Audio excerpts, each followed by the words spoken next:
One of my favorite passages in all of literature comes from Tennessee Williams' 1944 play, The Glass Menagerie. Our main character, Tom Wingfield, opens the play speaking directly to the audience, and he says, "I have tricks in my pocket. I have things up my sleeve. But I am the opposite of a stage magician. He gives you illusion that has the appearance of truth. I give you truth in the pleasant disguise of illusion." It's this last bit that sticks with me, truth in the pleasant disguise of illusion. I love the lyricism of this line, but it's also a very smart playwright reflecting on the conditions of performance. Through Tom, Williams suggests that theater and performance combine to present true conditions of people in the world, fictionalized, so as to soften the blow of the truth bomb. Compare, for example, Hamlet, who wants that bomb dropped in full force.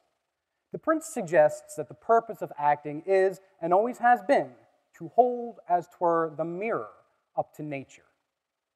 Hamlet's trying to trap his uncle into betraying guilt for a crime after seeing that same crime portrayed on stage.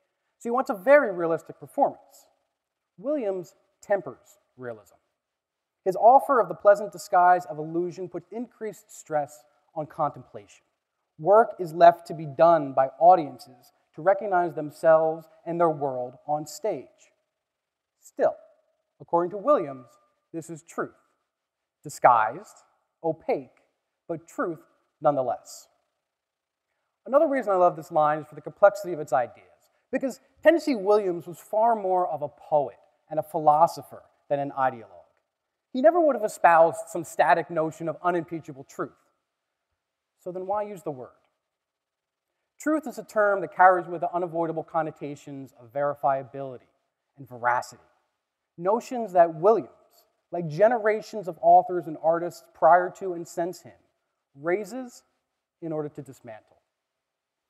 I'd like to suggest to you that in performance, The Glass Menagerie epitomizes literature's valuable critique and reimagining of truth. Tom does not offer a static idea to be proven true or false, but rather invites audiences into an active, collaborative process of crafting a truth that is viable, but will always be imperfect and impermanent. If it's truth we're after, impermanence may be the best we can hope for. You know, when the organizers of this evening's event gave me the great honor of inviting me to speak, they suggested that as a professor of English, I might reflect on the conditions of truth in literature. My first thought was, but literature hates truth. As nature abhors a vacuum, so too does literature abhor truth. Because as it is normally conceived, truth is a positivist notion, a black and white idea that admits no gray area. But literature adores gray areas. It frolics freely through fields strewn with complications and contradictions, basking in the dim light of uncertainty. In a world of ideas, literature is Socrates on a quest to prove that the seemingly most wise artisans and poets and politicians are in fact the most deluded in their claims to knowledge. Literature tears down positivist truth and mocks the hubris of any who would seek to defend it. This can, of course, be frustrating. For example, in my Ethnic American Lit class this semester, we're reading contemporary novels like They're There by Tommy Orange and Salvage the Bones by Jesmond Ward, whose conclusions are, to various degrees, open-ended. I've got a great group of students in that class, but they have, on occasion, grown frustrated when we reach the ending of a novel. They want answers to how these stories end. They want the truth. They're smart students who could very well handle the truth, but my hope is that by the end of the semester, they grow increasingly comfortable in the productive state of uncertainty that literature fosters. This intellectual curiosity is valuable because it encourages independent, critical thought, provokes introspection, and allows for engagement thoughtfully with other people. These are all valuable pursuits frequently short-circuited by too stalwart a commitment to capital T, truth. Rather than providing positivist truth, literature therefore challenges audiences with the opportunity to engage with ideas as a means of reflecting on the self, other people, the world, and the myriad complex connections thereof. Literature calls in search of a response. suggesting ideas to be modified perhaps interminably in collaboration with audiences. Literature shows truth to be fundamentally collaborative. As Amy mentioned, I'm the author of a book coming out next year called After August, Blues, August Wilson, and American Drama. And in it, I argue that the playwright August Wilson's examination of the truth of the Black experience in America is guided by these same techniques of social and aesthetic collaboration, techniques that Wilson found first in blues music. Blues emerged as an art and a culture among African American communities in the post-Reconstruction South, when violent laws and social practices treated Black people as subhuman. Music had for generations been a means for Black communities in the South to express joy and fellowship, to share struggle and worry, and to define selfhood. Slavery and the violent conditions of sharecropping and Jim Crow that followed it attempted to strip humanity from Black bodies. Blues is a complex performative gumbo with many facets, one important component of which is a covert response to dehumanizing oppression. Between the lines of music and lyrics, blues performers in the Jim Crow South made a claim to humanity, in the uncertain hope that that claim would be recognized and supported. This is call and response between performer and audience in the hope that collaboration can produce something viable and sustainable. In 2007, the philosopher Cornel West was asked if he was optimistic about the future, and he replied, "The categories of optimism and pessimism don't exist for me. I'm a blues man, and a blues man is a prisoner of hope. Hope wrestles with despair, but it doesn't generate optimism.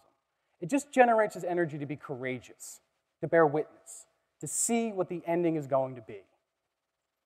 West argues that at our most basic level, humans are little more than featherless, two-legged, linguistically conscious creatures born between urine and feces whose bodies will one day be the culinary delight of terrestrial worms. And he suggests that that reality makes it our responsibility as individuals and communities to learn how to die, which is to seek an understanding of the values and challenges and possibilities of a brief life. Importantly, this preparation for death must be communal, developed in collaboration with other people, art, philosophy, music, and literature. For West, as it was for originary blues musicians and their audiences, a clear understanding of the truth of oneself and one's bearing in the world can only come in the dynamic, fluctuating relationship with other forces. This philosophy that emerges out of blues suggests that truth is a process, a journey constantly informed by engagement between self and the world.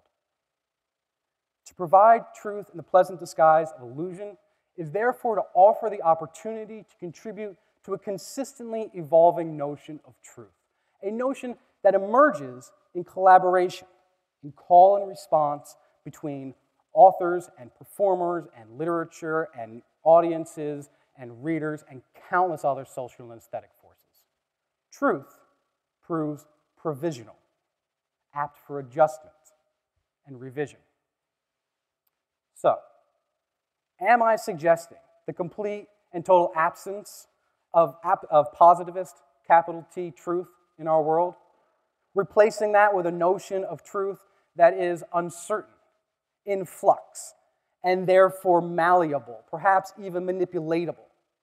Wouldn't this then mean that there is no absolute verifiable true or false, and that those notions can be adjusted, coerced by powerful forces without any grounding in reality? Yes, that is exactly what I'm suggesting. The model of truth that emerges out of literature is the same model that gains purchase in politics and media and everyday life. It's a model that rejects irreducible fact in favor of dynamic rhetoric. Unlike when we are audiences of blues or readers of literature, we're not always invited into the collaborative process of truth-making. A collaborative model of truth, therefore, puts great onus on each of us as individuals and communities to find ways to contribute to the dynamic truth of ourselves and our world. Thank you.